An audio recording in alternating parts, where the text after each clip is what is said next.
Welcome to Adult Sabbath School Podcast. Please subscribe to the channel, share it with a friend, and write any questions or comments you have below. All right, let's just jump right in. I want you to think about something for a sec. When a visionary leader, someone who just completely defined an era, leaves the stage, what happens to their legacy? I mean, does it just fall apart, or does it somehow keep going, keep thriving? Look no further than Apple, right? When the visionary Steve Jobs passed away, everyone was wondering, is this it? Can the company even survive?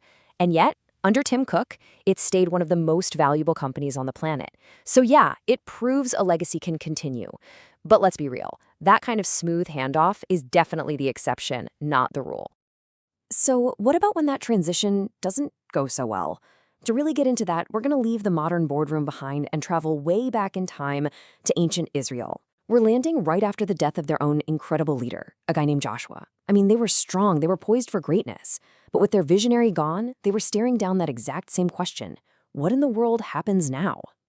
You see, the nation of Israel had this unbelievably high destiny, a truly world-changing mission. But every bit of that potential, all of it, was hanging by a thread. It all hinged on one single fundamental choice they were just about to make. And the scale of this mission was just staggering. I mean, this wasn't just about settling some new land. God's plan was for them to be a mighty breastwork. Think of it like a giant dam holding back this massive tide of moral evil in the world. They were supposed to keep pushing forward, conquering and to conquer, and become this shining beacon of light for every other nation. And this incredible promise, it came with a really clear condition. God's instructions were crystal clear. Basically, look, I'll go before you, I'll clear the path. Your job is simple. Don't start acting like the people you find there. Utterly get rid of their idols. It was a straightforward deal, really. Complete obedience in exchange for guaranteed victory. But they didn't do it. Faced with this hard, demanding mission on one hand and immediate comfort on the other, they chose the easy way out. They chose ease. They chose self-indulgence. And that one single choice, it set in motion an absolutely devastating chain of events. And this is where the story gets truly tragic. Because that one little compromise didn't just cause a single failure. Oh no. It created this destructive pattern, this trap that the nation would be caught in for generations, a repeating, vicious cycle. And this cycle, it became just painfully predictable. Here's how it worked. Step 1, compromise. They started intermarrying with the nations around them. That led to step 2, apostasy. Basically, a complete U-turn from their core beliefs as they started worshiping their new family's idols. And the result? Step 3, oppression. The very enemies God promised to defeat for them, they became their new bosses. It was only then when they were really suffering that they'd cry out to God, that's repentance, and God, in his mercy, would send a deliverer. But as soon as they were free, you guessed it, the whole cycle started right back up again. And here's the scariest part. It wasn't just a loop, like a merry-go-round. It was a downward spiral. Every single time they went through this cycle, they sank a little bit lower. The text says it right there. Each generation behaved more corruptly than their fathers. The rock bottom just kept getting lower and lower. Which, of course, brings us to the million-dollar question. How could a nation that literally saw God's power with their own eyes fall so far, so fast, and so consistently? The answer, it turns out, has nothing to do with politics or military tactics. It's about something way more personal. And to really get our heads around the root cause, there's this really powerful metaphor we can use. Let's call it the 3 chairs. This idea perfectly explains the anatomy of how their faith just eroded, one generation after the next. Okay, so the first chair, this is Joshua's generation. These were the people of action. They didn't just hear stories about God. They lived them. They experienced his power. They were there when the walls of Jericho came tumbling down. Their faith was alive. It was personal. It was battle-tested. They were sitting in that first chair. All right, now let's move to the second chair. This is the next generation, the elders who are still around after Joshua. Now, they didn't bow down to idols or anything, but they also didn't finish the job.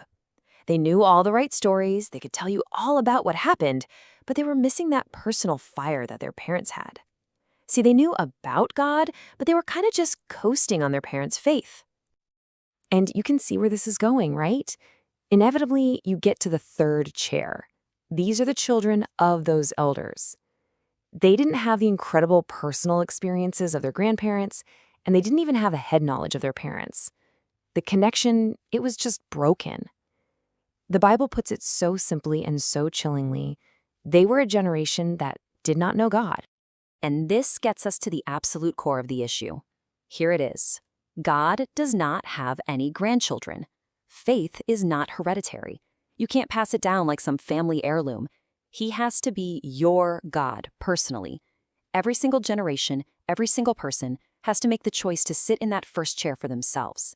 That right there, that was the root cause of Israel's entire fall.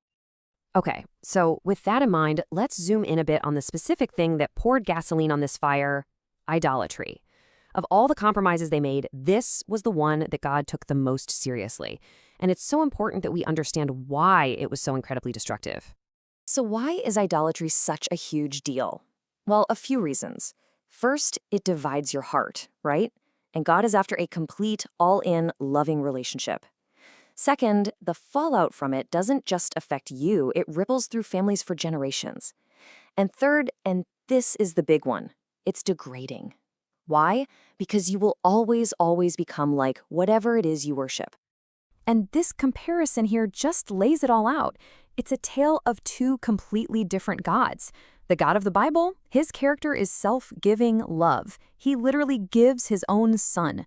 The Canaanite gods, their character is pure selfishness. They demand you sacrifice your children. Worshipping one transforms you into a person of love. Worshipping the other, it results in brutality and murder. It's that stark. You truly do become what you behold. This verse really just says it all, doesn't it? The Israelites were mingled among the heathen and learned their works. By hanging out with the people around them, they didn't pull them up. Nope, they got pulled down. Association led to assimilation. And when you assimilate a corrupt character, national decay is right around the corner. Okay, so why are we talking about this ancient story? What does it have to do with us today? Well, because the echoes of this story are all around us, and sometimes they're even inside of us. So let's connect the dots from this ancient history to our modern lives and talk about what it means to break our own cycles. Look, the temptation to pick the easy path instead of the right one, that is just as real today as it was thousands of years ago. The danger of excusing those small compromises, of letting our love for the truth just kind of fade away, and of getting stuck in our own destructive habits, that's a universal human thing. This story isn't just about some ancient people. It's a mirror. It's about us. And so this entire story, this whole anatomy of a fall, it really boils down to one final, very personal question that we have to ask ourselves. Because it reminds us that, unlike a business, our own personal faith doesn't have a succession plan. You can't just hand it off to someone else. It has to be chosen. So the question becomes, what idols are in your life? Thanks for watching. See you next time.